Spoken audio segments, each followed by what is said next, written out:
juicy, tender, delicious short ribs. If you want to know how to make them at home yourself, this is the video for you. All right, welcome to the Silly Kitchen. I don't know about you, but when short ribs are on a restaurant menu, I typically order them. I've always kind of had this maybe misconception that they are difficult to make, or maybe they take forever because they're so tender. And of course I'm going to order that at a restaurant because I'm not making it at home.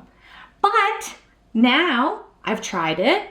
I followed some pretty easy steps that I'm going to show you, and the results are incredible. So before I get over to prepping and getting my short ribs cooked up, I just want to take things back to the basics for a quick second and just talk about braising.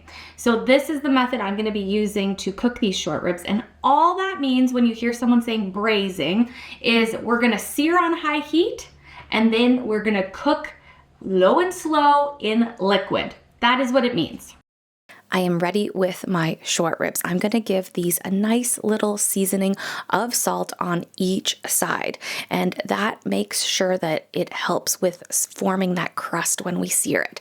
So I've got my pan nice and ready, and I wait until it gets nice and hot. I add my oil, and I'm only doing 2 at a time, not crowding the pan, making sure that I get a nice sear on all sides. I'm going to add a little bit of wine to the bottom, deglaze that pan, get all the goodness off that bottom before adding back my short ribs, but I'm also going to add in onions and garlic into my pan as well.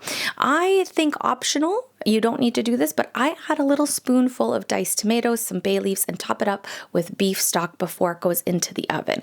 Now, this is what happens when you cook it for 3.5 hours, 300 degrees. Oh my goodness, the bone just falls off. And all that beautiful juice that's in there, perfect to make a nice little gravy for these short ribs. And I mean, mashed potatoes, come on, perfect pair right here.